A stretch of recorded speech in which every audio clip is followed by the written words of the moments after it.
Greetings, males and females. So, Golems. They are one of Minecraft's more famed ally mobs. The light gray gold golem, or as people call them, the iron golem and the snow golem. These two golems offer different gameplay, such as the light gray gold golem being a main offense, while the snow golem shoots out snowballs that, unfortunately to non-blazing entities, do not deal damage. Essentially, they are the projectile type. Considering that you are watching a Minecraft concept video, regularly speaking, yes, this is a video about improving on the aspects of golems in Minecraft. This video, however, will be split up into two proportions, one of which being improving on the current existing golems being the light gray gold and the snow golem, while the second portion of this adds 3 new golems. Here's a brief timestamp for these two chapters. Before I do begin showcasing ideas for golems for the game, unless you don't like waiting, by the end of this video, I want you to decide which of these 3 golems do you like best, as it's like a little mob vote. Now let me start off with the first vanilla golem before you get too bored. The snow golem. How I would change it is by rather a similar mechanic for the light gray gold golem. Whenever low health, you can replenish the light gray gold golem using light gray gold bars. The same could be applied for the snow golem, but with a little new twist of the idea. When built, the snow golem would look like its regular self. However, given that snow will increase its health, and as it does, so do its abilities. Giving it enough snow to a point of max will lose its pumpkin head, but it could chuck its head at entities that could both cause freezing and actual damage. This makes it more of an early game light gray gold golem for the fact that snow is relatively cheaper to obtain. On one little minor note, I would love to see a new advancement with a built snow golem in the nether. It could be something like Fire, something cool.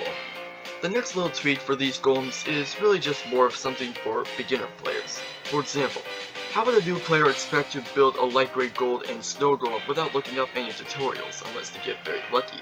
One little idea I thought of that instead of using those Minecraft Xbox tutorial worlds is something a little more creative, and that has to do with paintings. While I do believe it is a really cool idea regardless of this context, it could still be pretty useful for beginner players for some information about the features present. Now let's talk about the new golems you most likely came for. First off, the green gold, or as people would usually call it, the emerald golem. Rather than being an assistant for the light gray gold golem for combat, it's more personal for you. Actually, all 3 of these new golems are, so whatevs. The green gold golem is more of an automated trader. Basically, the green gold golem will have a storage capacity and a slot used for these green gold bars because I guess villagers love these stinky green gemstones people call emeralds. And the golem in question is that same color. So they will run up to the green gold golem and trade whatever item the golem is willing to, which is the catch for the green gold golem. Being a randomizing trader rather than one you can select which item you want. The golem will stop trading, however, when its inventory is full. But if you manage to have any hoppers, you can basically start a business with the items the green gold golem has traded. Since the green gold golem cannot move because I decided so, you can only move it by pushing it or, more efficiently, a boat, which could be used as a way to get villagers to follow you for easier to transfer villager farms. In other words, this is basically a companion for easier villager farms in both trading and transferring scenarios. The second golem before going to the best golem in this video, this is a bit of a twist of a rather odd suggestion in my eyes. One concept being the idea of a dark gray gold golem, in which people would regularly call the netherite golem. The main reason why I am keen to this idea is because of just how expensive it would be, plus what its unique function should it be rather than being a recolored light gray gold golem, but better.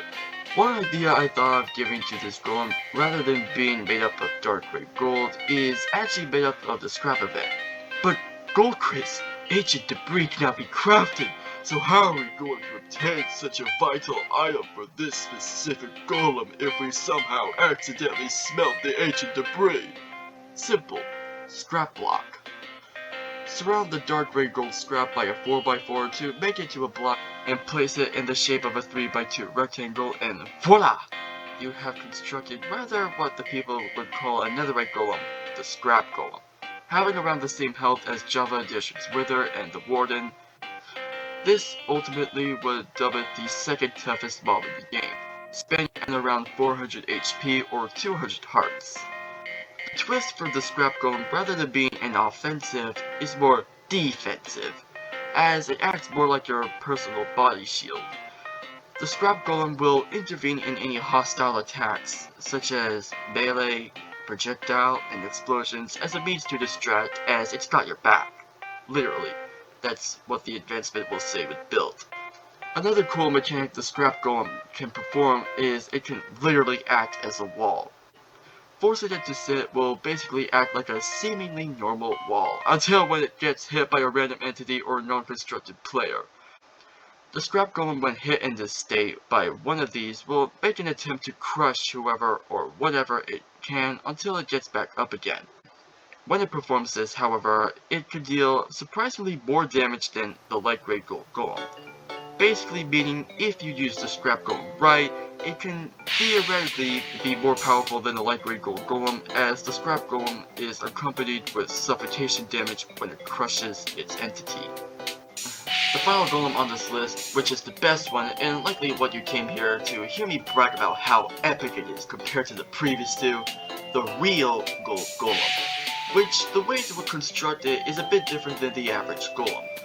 Normally, pumpkins are the source of the head, but this is actually a golden piglet head, which can only be obtained when bartered with also the magnum opus of a mob in the game, the piglin, 50 times. After that, you are given a 25% chance to be bestowed the golden piglin head, in which people could technically use as another means to stay safe from the piglins, but, you know, also build the real gold golem. I mean, that's what you're here for.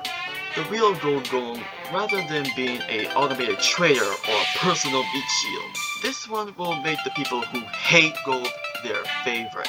The real gold golem relies on eating gold, and what you could do with this mechanic known as gilding is upgrade either your food, tools, and armor to become better. Each time its food level increases, the thing you fed to the real gold golem upgrades its abilities. Be hasty, however, if you want your item to be the best to fulfill its potential, as you are given 1 minute before the golem will pretty much projectile spit the items out of its mouth. In a way, imagine this as a minigame as you must go lightning McQueen speed. For food, which you can stack in the golem minus cake because that's game design, you will gain the effects of either golden apples or golden carrots. The effects of one per food being absorption, regeneration, resistance, and fire resistance from the golden apple, or the hunger and saturation from the golden carrot. For the tools and armor, you will be given not only improved enchantability, but have Piglet's trust. As for tools, they are a lot faster by mining speed, which, if accompanied by haste, you could basically clear up chunks of lands or whatever a lot quicker and efficiently. So, that was the video. Me improving on Minecraft's golem aspect by tweaking some of the things here and there, while including 3 new golems, each with their own purpose to the game. If you have any feedback you would like to mention on these golem tweaks and concepts, you may comment down below if the comments are still there, of course. Also, as I said in the video, unless you weren't paying attention, comment down below which of these 3 new golems you would like to see the most in Minecraft, as like a little fun mob vote. And I hope you are blessed with a golden day.